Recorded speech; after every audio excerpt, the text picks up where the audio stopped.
Last week, we saw that Preston was, at the minimum, platforming people who fundamentally disagree with what he claims to believe, people that are promoting dangerous ideas. Now, we left it in your hands to decide if it truly counts as endorsing or not. Our position is, based on the facts and evidence and what endorse means, that yes, it is fair to say he was endorsing, but there's a reason that we give you the evidence so that you can come to conclusions yourself. Now, going off of that idea of platforming, this week we're going to talk about Preston's philosophy for platforming and how he really makes a mess of it and contradicts his own rules. He applies certain things to other people that he doesn't reciprocate it. He doesn't apply it to himself. But we're not just claiming that. We're going to look at the evidence. So let's jump in.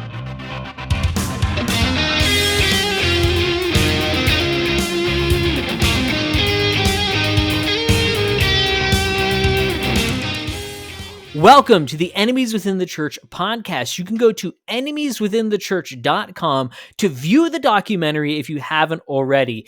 You can also go to EWTCnews.com. Again, EWTCnews.com to view the continued projects that we have going on, which includes this podcast and includes the series that we're doing right now. There's an article live on the website for part 2, as well as part 1. You can go there right now to view the articles. They're also linked in the description of this podcast. We really encourage you to go view the article, even if you listen to the podcast, because that's where you can actually interact with the evidence a lot more than simply the presentation. There's a easier to access record of things there. But what are we talking about this week? This week is going to be a lot more foundational. It's incredibly important as we go along in this series to have the foundation that we're going to establish today, because we're going to be talking a lot about Preston's communication. He says one thing, he teaches this over here. We're going to try and make sense of it as this series goes along. And in particular, next week, we're going to be diving into a paper that Preston produced that is about Sodom and Gomorrah and his rather novel view of what the story is actually about. And we're going to dive into that and examine it and tear it apart. But to do that, we have to have a philosophy of how he communicates. How does Preston communicate? What does he mean when he says certain things? How, what is his objective in communication? What is the method? We need a framework. We need something so we can understand it. Otherwise, we're going to come to potentially false conclusions. So that is what we're doing this week. We cannot look at his article on Sodom and Gomorrah until we understand how he communicates. This is also going to jump right off of last week, because we're going to be talking about the idea of platforming people. This is going to be a little bit of Preston's defense of last week, functionally speaking. And in fact, it was presented to me as a defense, as a clarification of how Preston communicates, how he sees platforming people, and just the philosophy for how he runs his podcast and beyond that, ministry in general, or should I just say ministries. He has more than one thing going on. For a little bit of a teaser, we'll talk about this more as the series goes on, but he has his personal ministry, Preston Sprinkle. He has Theology in the Raw, which is a for-profit business. And then he has the nonprofit Center for Faith, Sexuality, and Gender. Again, referring that as the center for quicker communication. But the setting up what this was, setting up how I got onto this and why we're going to be focusing down mostly on one podcast that he did where he communicated these things. Why am I going to be focusing on that? 2 reasons. One, time. We want to go deep, not necessarily wide. We want to really have a deeper understanding. So we only have the time to look at a limited number of things. We're going to be looking at 2 different interactions total, but we're going to be focusing a lot here on the first half on one. The other reason that we're going to be focusing on this podcast was because it was recommended to me in the same email exchange, the same conversations I had with Greg Coles that I referenced last week, where I was asking about Kaleidoscope. I was asking about, why are you promoting this organization that calls God queer and a they, and does it because they don't want, quote, gendered language to be a stumbling block for people? Why are you promoting this organization? Now, we talked about the response to the idea of promoting last week, and specifically Kaleidoscope. But also, I was recommended, hey, if you want to understand how Preston deals with his podcast, deals with communication, deals with platforming people, he explained these things in a recent episode. Here's the link. Go listen to this if you want to understand it. So this was recommended to me specifically to answer those questions. Recommended to me by a staff member of Preston Center, someone who is close to Preston, said, hey, this is how you understand how he communicates. So let's go ahead and watch a little clip and then talk about it. And it's only a minute-long clip. We're only going to look at 2 clips throughout this one. I know some people love lots of clips. I know other people can feel that things can get too clip heavy. This one's only a minute long, but it really explains a couple things very thoroughly. So let's go ahead and look at this clip from Preston's podcast, explaining a little bit about his philosophy for, as I said, multiple different things. But let's look at this. For instance, we often hear about the fear of platforming certain people, certain viewpoints that you don't agree with, like that. The whole idea is it just doesn't. The whole fear of platforming doesn't even apply to the nature of what this particular podcast is. Now, there's other podcasts that do. They'll have sermons. So lots of podcasts are just sermons, or it's straight up just biblical teaching. Like, I think this is what truth is, and here's my defense of that truth, and I want you to believe that truth. With Theology in the Raw, you have to be an active listener. You have to question both what I say and what my guests say. You have to cultivate your own reasons for agreeing or disagreeing with what is talked about. I sometimes I try to, as much as I can, as much as it's not overly annoying for a conversation, I do try to represent sometimes a pushback to somebody's idea, even if I don't necessarily have that pushback. Sometimes I'm like, okay, well, what would a critic say about this? Like, how can we, as I often say, steel man or steel person? I find it interesting. If you don't know, the phrase steel man is to represent the strongest version, a steel version, steel man, as opposed to a straw man, a false, weak presentation of the opposing side's argument. A steel man is a strong version, a Superman, a man of steel, strong version of that argument, the strongest you can present. I find it a little bit telling that he would question if we should change it to steel person, but that's a slightly different conversation. What he's really talking about with that is representing, playing devil's advocate. I'm going to represent what the objection it would be. But that's one of 2 things that we should note from what he brought up in this clip. One, that he's going to bring up objections. He's going to play devil's advocate at times. And that's in the context of, you need to be an active listener, placing a burden on the audience. The other main point, now there's sub-points in each one of these, but the other main point is what he brought up at the beginning, the idea that what the podcast is, and he doesn't have this fear of platforming. And that fear of platforming, that lack of fear of platforming, comes from the nature of the podcast. So we have things we need to understand. We need to understand the nature of the podcast in order to understand his lack of fear of platforming people. And then we need to also understand the whole idea of being an active listener, questioning things, and also as part of that, Preston being someone who's willing to play devil's advocate, represent a objection, and supposedly represent the strongest form of that objection. Now, you notice by me saying supposedly, I don't believe he does represent a strong version of an objection.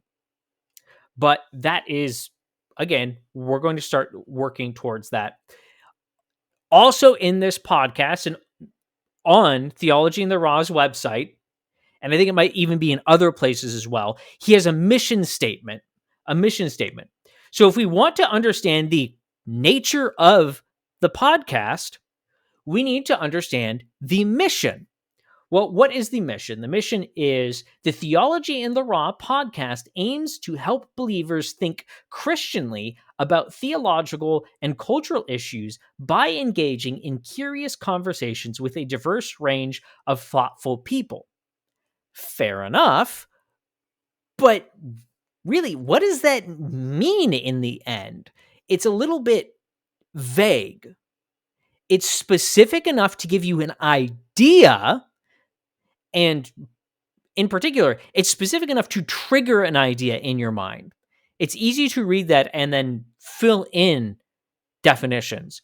But what does that really mean? There are key things we need to understand. What, from Preston's point of view, what does he define these things as? What does he mean when he says, think Christianly? Because I obviously have a definition of what it means to think Christianly. I would say think biblically, but what does it mean to think Christianly about something? What does a diverse range of people mean? What sort of diversity are we talking about? What is the range? And thoughtful people. What does thoughtful people mean? Now, you might think that's just a little bit, oh, you're being a little nitpicky to point out those things. But no, they really are important. We don't understand what that mission statement means until we have definitions for these things. We're also going to see, keep these things in mind. Diverse range of people, think Christianly, thoughtful people. Keep those in mind as we go through this, because you're going to see Preston start to functionally build definitions onto certain ones of these, and they're not as broad as he presents it. He presents this very broad mission. He presents, in that little clip we watched, he presents, well, I have no fear of platforming. Broad. We're going to bring on anyone. Now, obviously, there are certain exceptions, and I grant those. Even when we make a broad generalization, there are obvious exceptions to things. Preston, I think it might have been in his interaction with Jared Moore. It might have been also in this episode we watched a clip from. I'm not 100% sure. Either way, he brought up the idea of not interviewing the head of the KKK as kind of an obvious, well, obviously I wouldn't do that. I'll grant him that. Yeah, that is kind of an obvious one. Now, there's certain contexts where I would, talking about me, on the Enemies in the Church podcast, I would bring on someone as radical as the head of the KKK. Yeah, partially because I'm a morbidly curious person, but partially I feel like I could handle a conversation that would be tense in that sort of way in order to expose the issues. I think I could handle the conversation like that. And I think it would be beneficial to people because the truth would be laid bare, what the person actually believes. But that is me personally. I'm not going to lay that on anyone. I'm going to, hey, you're going to make a broad generalization. I'm going to assume that there are obvious exceptions, that there are outliers that go beyond the general. That's why I say generalization, not covering every extreme.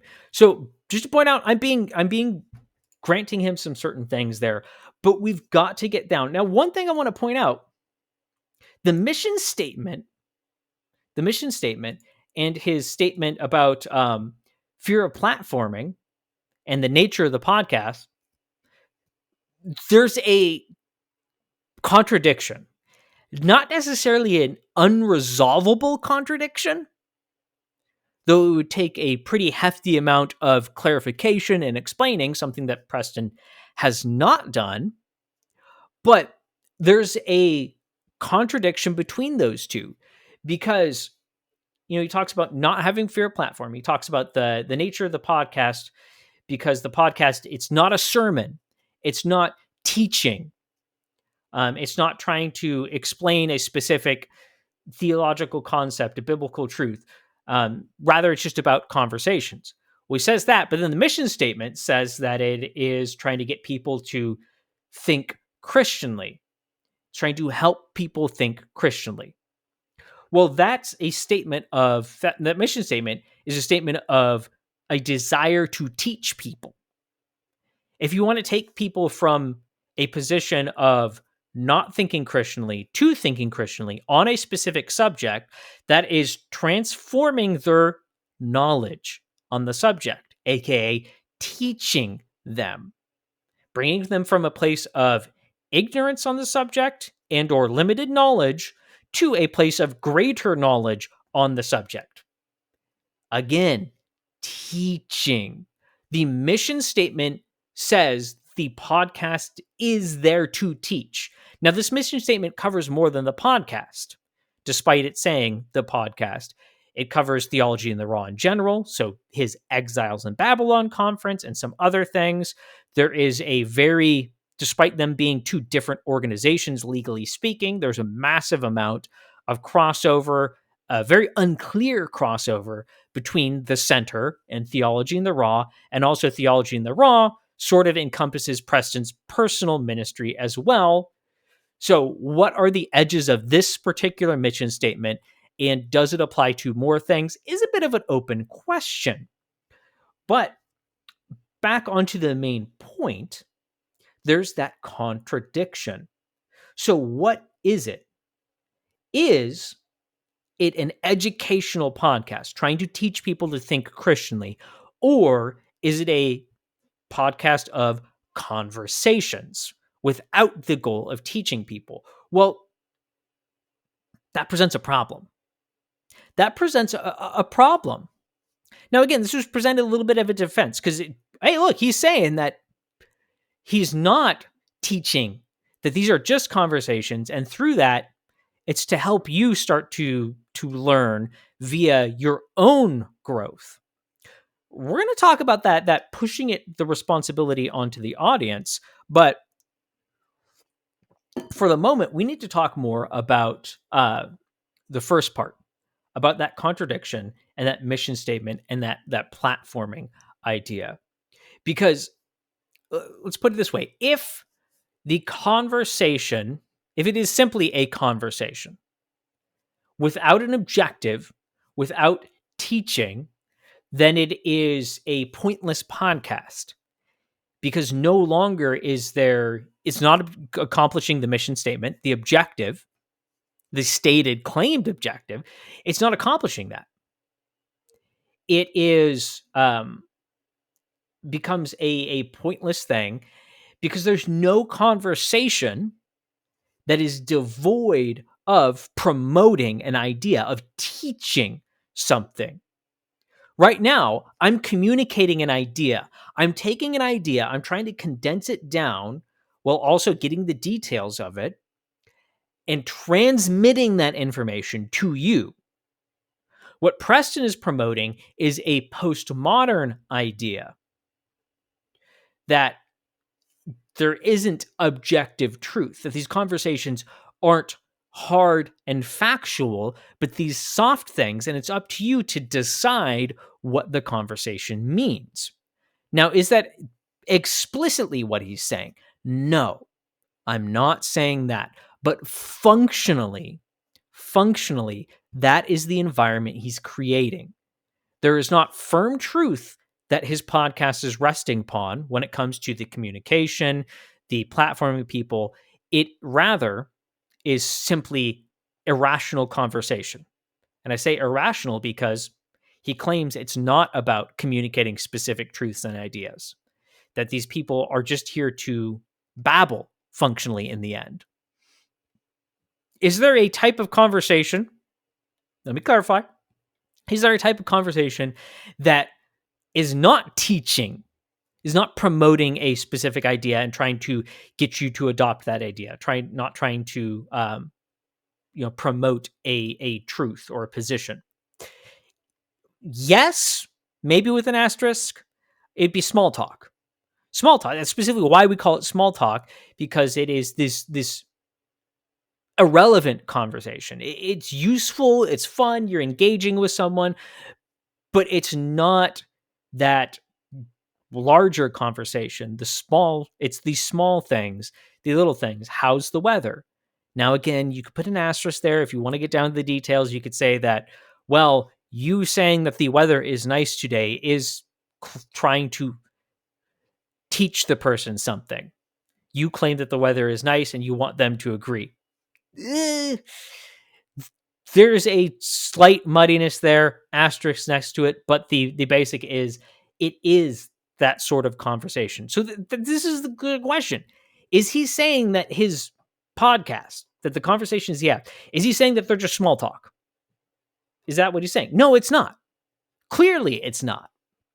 He is, based on the mission, he is trying to help, to instruct, to teach believers to think Christianly, to think biblically, to think truthfully about theological and cultural issues. And he does this by bringing on a diverse range of people.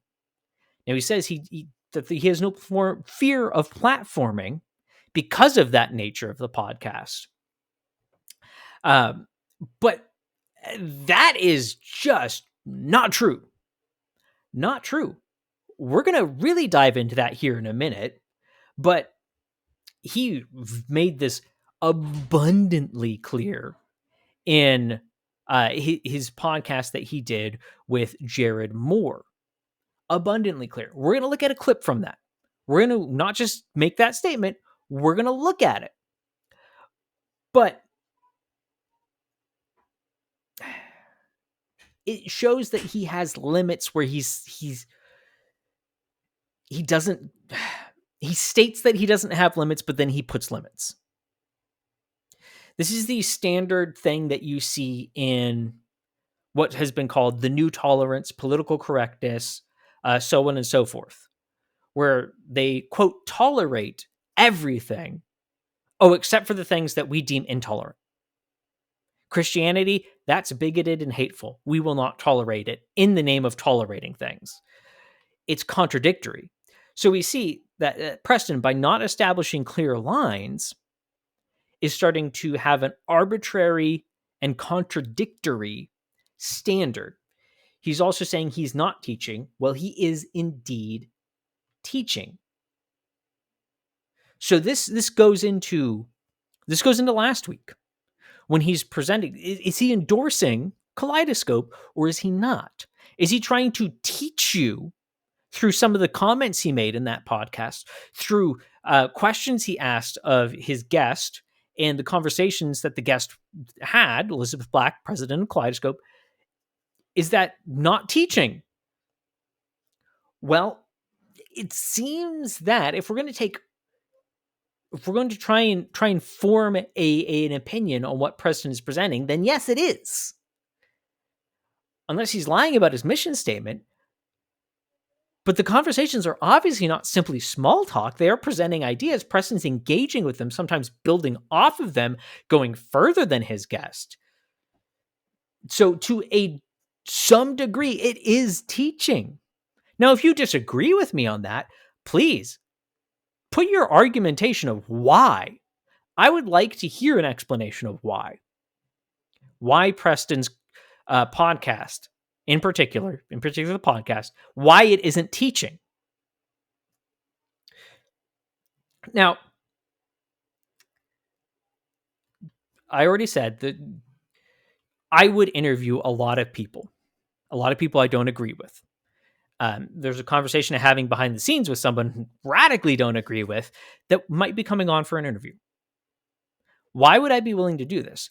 Because I have clear set boundaries.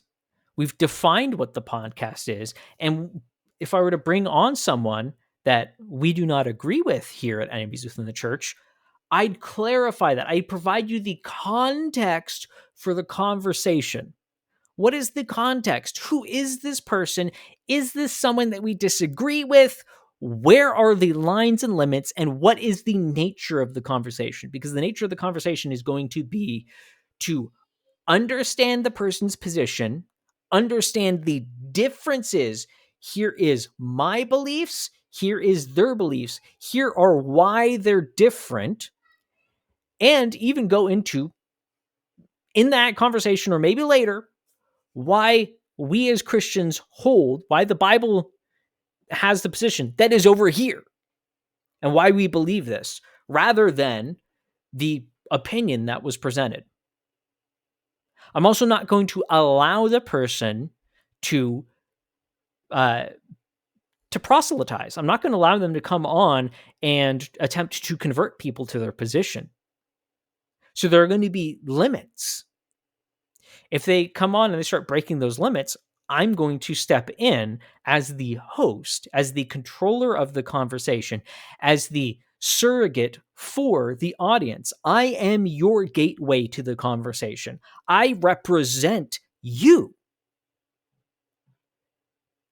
You're not the ones that are responsible for the direction of the conversation. I am.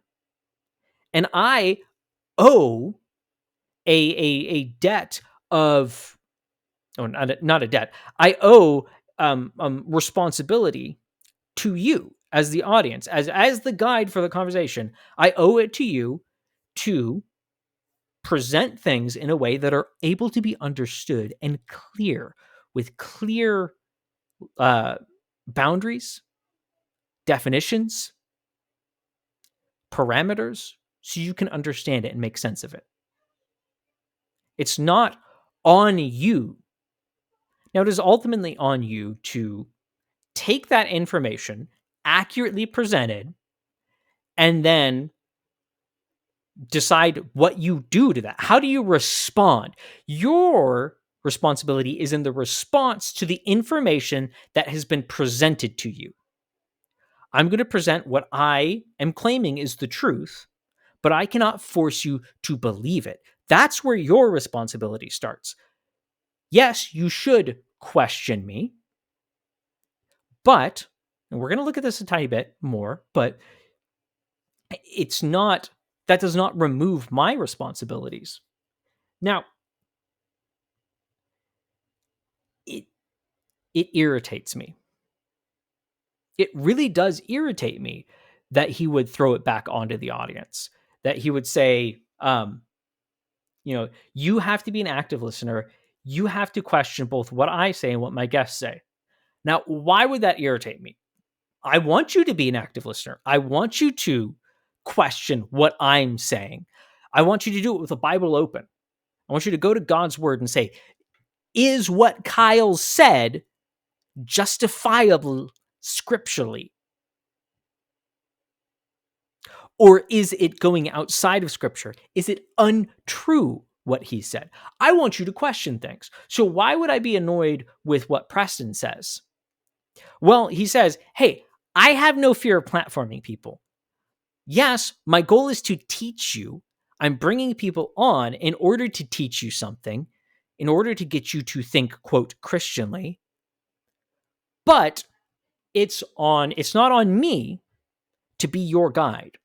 It's not on me to make the teach what I'm teaching clear.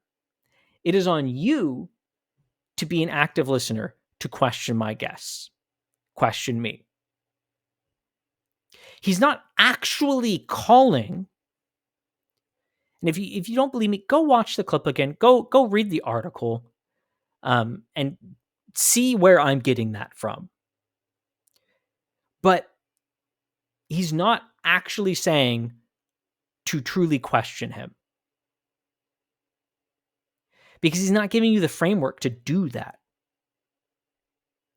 He's not coming from a position of responsibility and saying, I have done my due diligence to be an accurate communicator and be clear about what I'm attempting to communicate.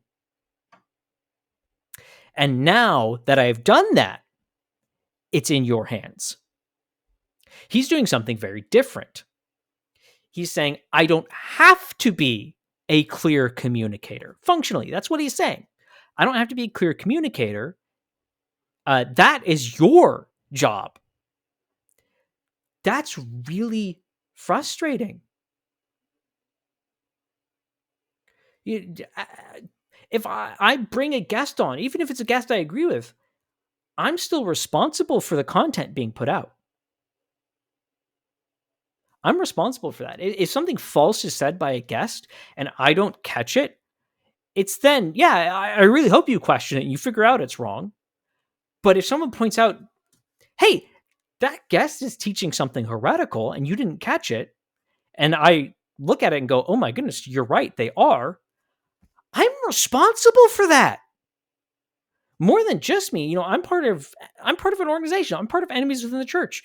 That makes the rest of the organization responsible. Yeah, I have to take that seriously. I have to.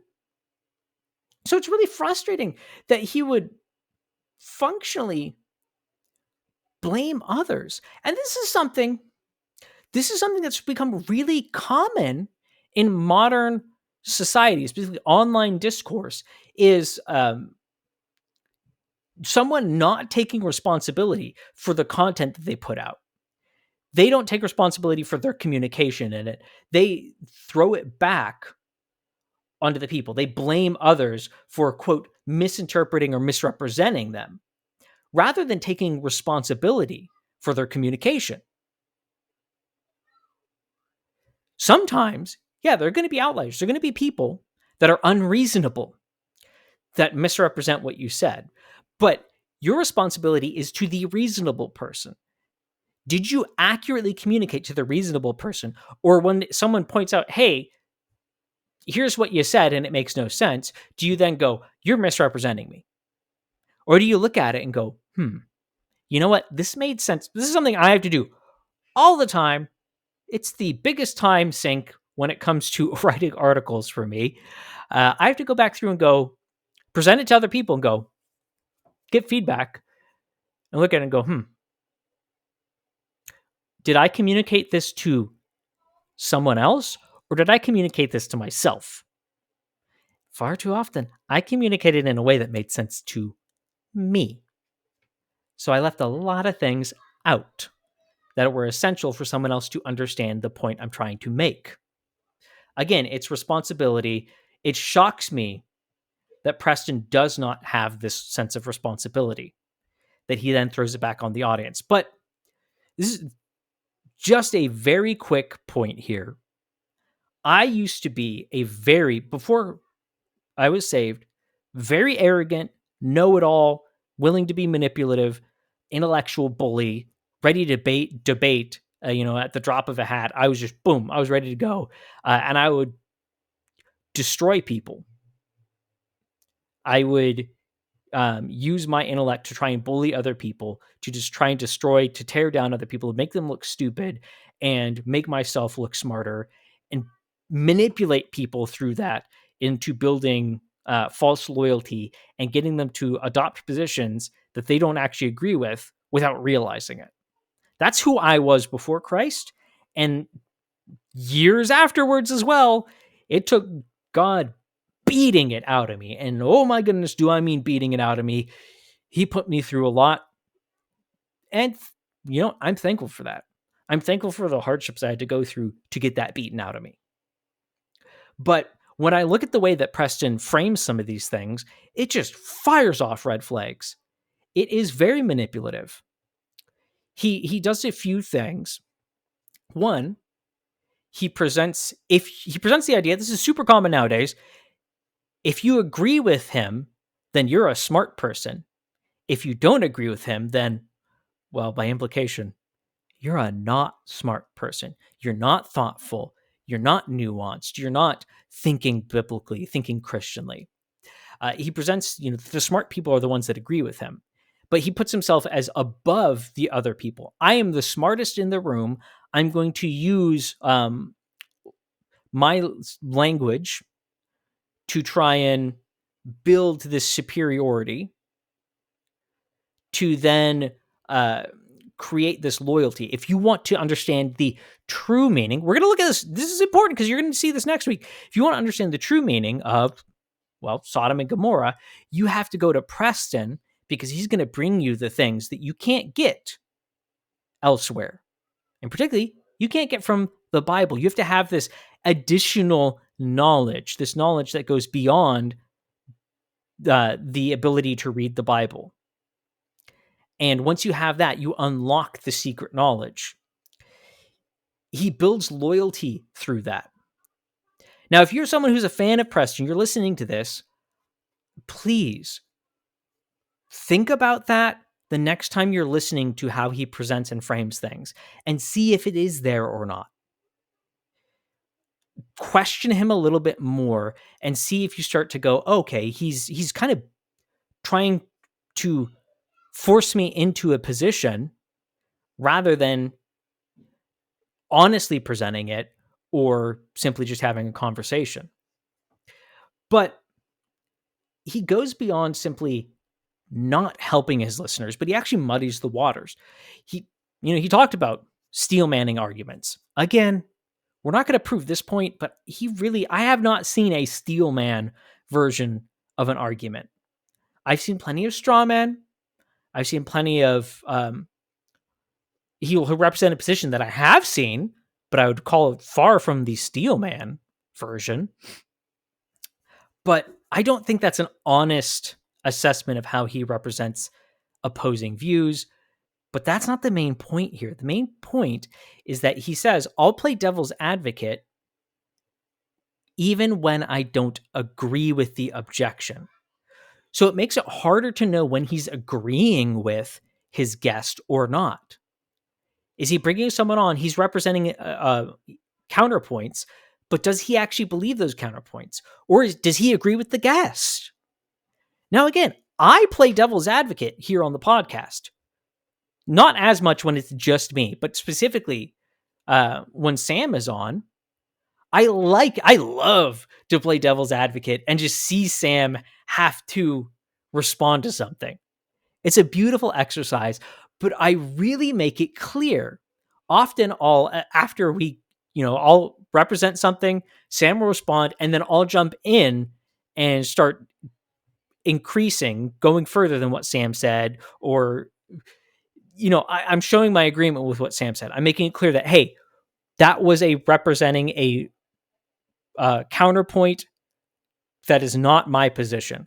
Or I'll use inflection in my voice to make it really clear that this is something that I don't agree with. It's important to do things like that to make the communication clear.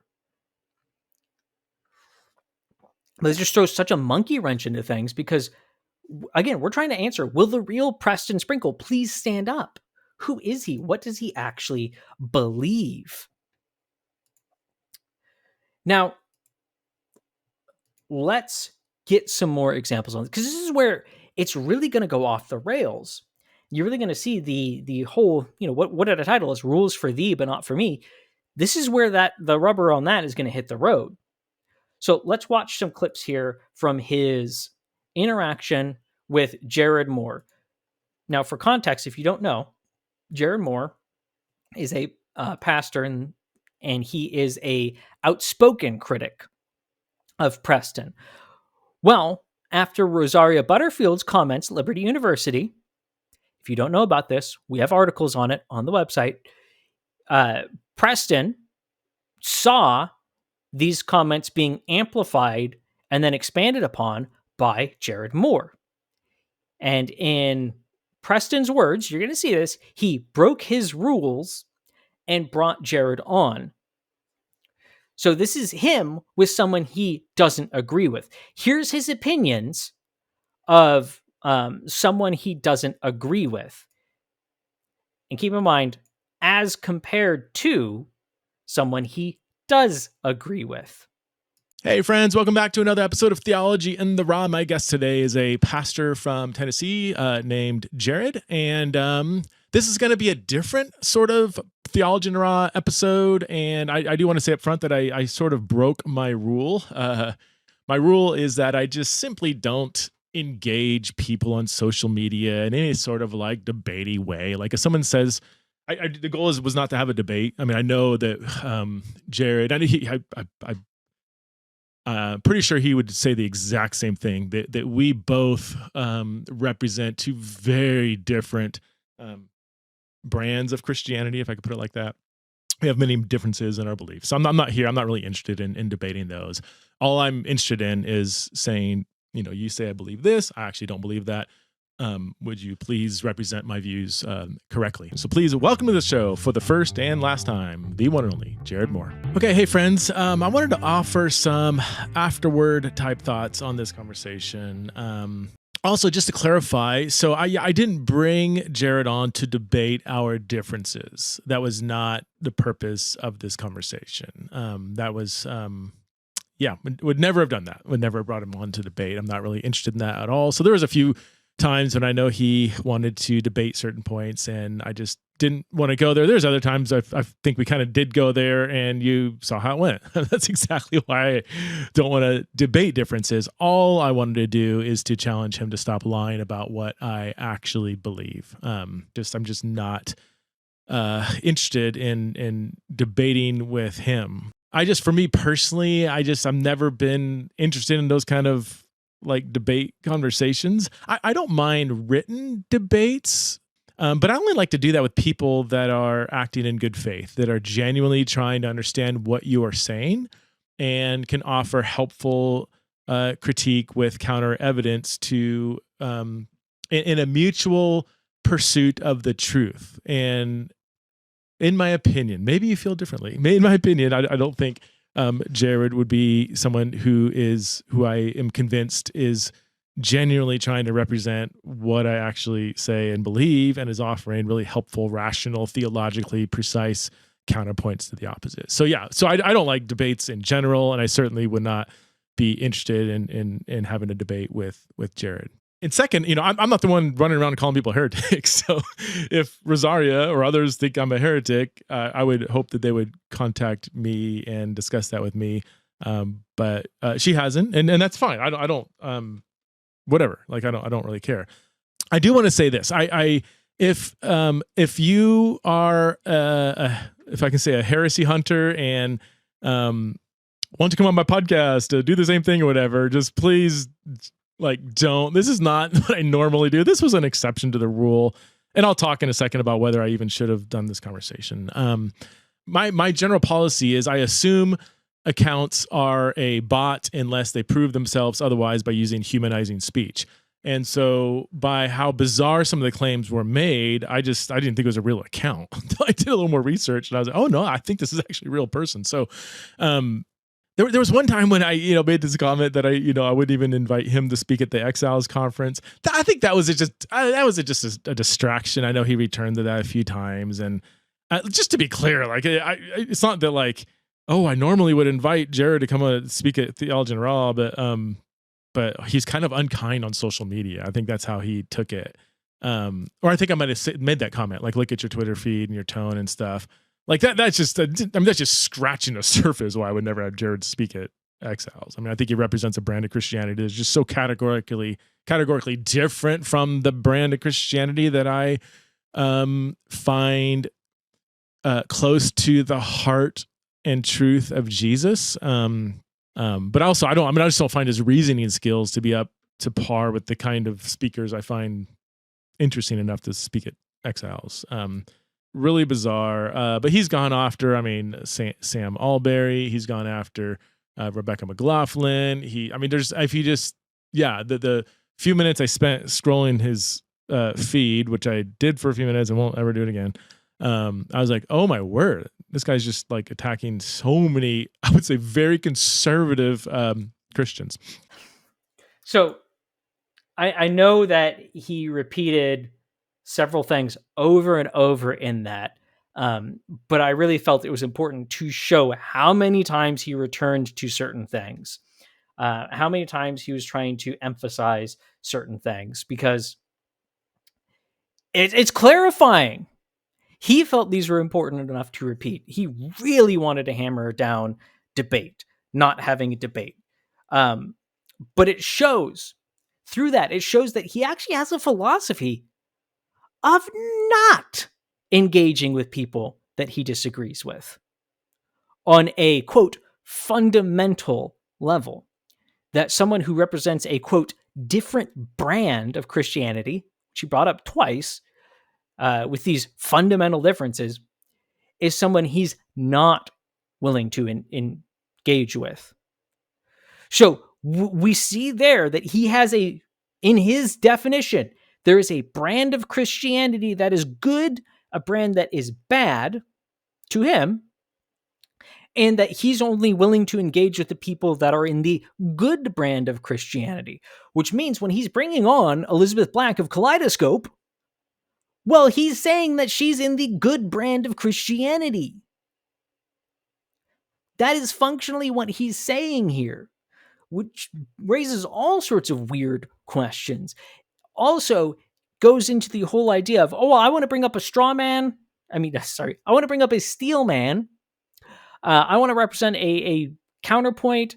But then he emphasizes over and over and over and over and over that he's not interested in debate. He's not interested in a back and forth discussion where there is disagreement and you're trying to drill down to the truth of a subject. So either he's using debate very casually, or he's making a bit of a comment there about agreement and disagreement. And that Jared represents disagreement, aka debate, and he's not okay with that. Versus someone else like Elizabeth Black, who he is in agreement with. There's no debate there. Maybe there are minor disagreements, but there aren't fundamental disagreements. She does not represent a different brand of Christianity. Preston, in the preface and before and after the conversation here in this podcast, he talked for, I think it was a total of 35 minutes, giving context for the conversation. That's a long time. So obviously he understands the need to provide context and information when you have a conversation with someone you disagree with. So why don't we see that with people who represent a much more radical departure from Preston's supposed claimed beliefs? I would say that Jared Moore, by Preston's claims, Jared Moore is closer to Preston than Elizabeth Black of Kaleidoscope. Yet, Preston says that Jared represents a fundamentally different brand of Christianity. There is also, through the whole thing, I find something very ironic. Preston's willing to say that I assume people are fake, they're bots, until I see humanizing speech. Well, you tell me, honestly, tell me. Go ahead and comment. Let me know if you think that the way he talked about Jared was humanizing or not. Do you think Preston was being humanizing towards, we'll put another definition on it to just for the sake of clarity. Do you think he was gracious in any sort of way towards Jared in some of the things he was saying there? Or was he condescending? Basically, he said that Jared is not smart enough, thoughtful enough to be interviewed. The reason he's not allowed at the Exiles in Babylon conference is because he runs afoul of being one of those diverse people, diverse range of thoughtful people. He's not a thoughtful person. He's not, again, functionally, I would say that he's talking about smart enough in some of the things he says. He's not smart enough to be at Exiles. He's making a lot of value judgments, moral judgments of Jared. He's not providing reasons and evidence. He said, "Oh, I scrolled his Twitter feed for a couple minutes and I'll never do that again," which is really funny because in that conversation, and we have a whole episode, you can go watch it where we talk about this interaction, but I find it very funny that one of his defenses that he appealed to, which is not a real defense, was, "Have you read everything that I've written?" Now, he said it in different ways throughout the conversation, but that's the functional argument that was being made. But then he's willing to make these radical condemnations of Jared. He's willing to demand apologies and repentance from Jared when he is willing to admit that I've only spent a few minutes understanding what Jared believes. Rules for thee, not for me. This is critical if we're going to understand how Preston communicates. We've seen now that he does have rules. We've seen now that he does claim to be a different brand of Christianity from someone like Jared Moore or someone like me, someone like Enemies Within the Church or Rosario Butterfield or so many other people. If it's a fundamental difference within Christianity, that means a salvific difference. If Preston did not mean that, it's irrelevant. Now, he should come out and clarify.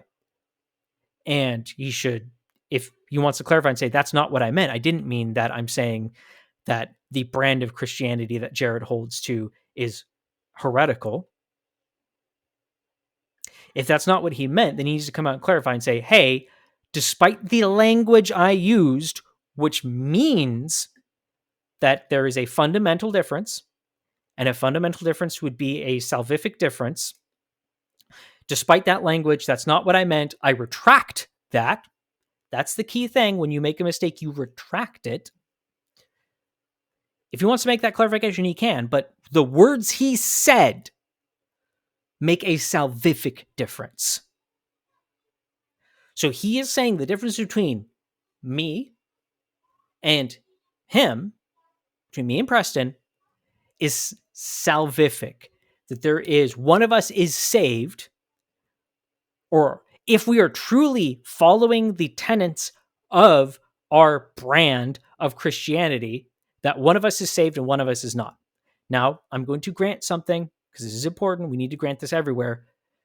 Just because your stated brand of Christianity is something does not mean that the individual person is not saved, because they may not actually follow those stated beliefs. But if they do follow those stated beliefs, if they do have a fundamentally different Christianity, then one of us is saved, one of us is not. That was not the claim I made. That was the claim that Preston made. What I want to leave it on with this is the top comment from the YouTube version of that podcast between Jared and Preston, who is you're going to see, is a supporter of Preston. And I think they stretch a little bit to be a supporter, but it's the top comment for a reason. Let me just read this. Honestly, this debate desperately needed a moderator. I'm a long-time listener of the podcast and understand why, Preston, you don't like these kind of interactions. I appreciate that both of you really tried to remain civil, but there was a lot of talking over each other, a lot of accusations thrown, grandstanding, misunderstanding, and refusal to answer simple questions. It is wholly understandable, but unfortunate to watch you and Jared exhaust each other's grace. Preston, Jared asked a lot of genuine, good, insight-seeking questions that you did not answer and never came back to. In the same way, Jared refused to answer some of your questions, but since you invited him, I love this part. I don't necessarily agree with the characterization that Jared refused to answer questions. I think Jared really tried, but he got interrupted constantly. But this gets into some of the stuff I was talking about earlier. This is his audience seeing the inconsistent communication. Jared refused to some of your questions, but since you invited him on to clarify your views, it was much more important that you answered his questions than he answered yours. Seek first to understand, then to be understood. I'll be praying for you both. Even his audience was rocked a little bit because their concept of Preston, who he is, how he communicates, what the podcast is, was rocked by this contradiction to all his stated positions.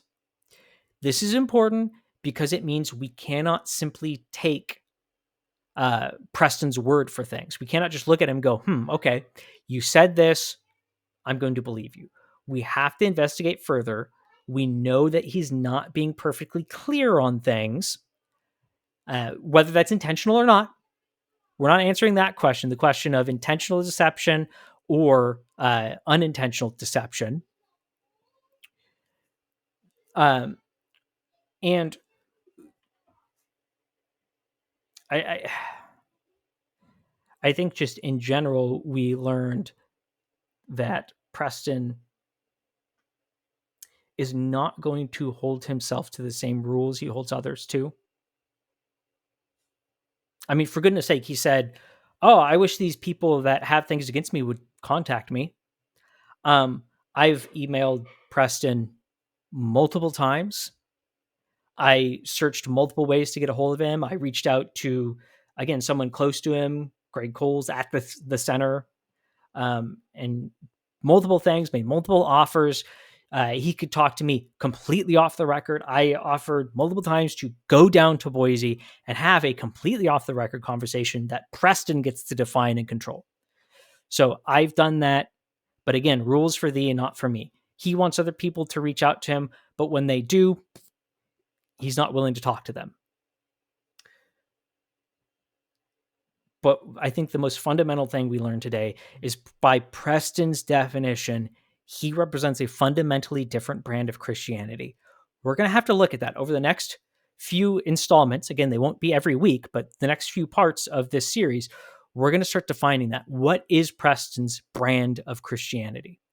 Now, we got to leave it on a question. We got to have a question for Preston. So my big question for Preston is, what is the fundamental difference between his brand of Christianity and Jared's? Specifically, can you define, Preston, can you define your brand of Christianity, theologically speaking? Bonus question, can you explain the contradictions between both your stated mission statement and clarifications of what the podcast is, but also between your stated positions and your actions in regards to Jared? Can you explain these things? I would love to hear your thoughts, though. You, the audience, I would love to hear your thoughts. What do you think about what we've gone over? Comment below. Find a way to communicate with me. Let me know.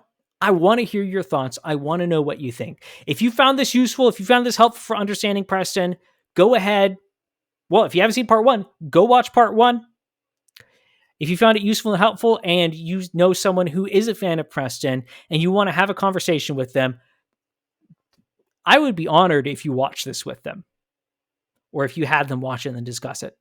I would love to see some conversation started. I want us to all start to dig down and understand who is the real Preston Sprinkle, because the influence that Preston has in the evangelical church is tremendous, despite him not being one of those big out in front faces. So, from Enemies Within the Church, I just want to wish you a happy 4th of July. I hope it was a good one for you. I'm actually recording this on the 4th. I'm about to leave for a 4th of July party. So God bless you. And remember, don't go woke.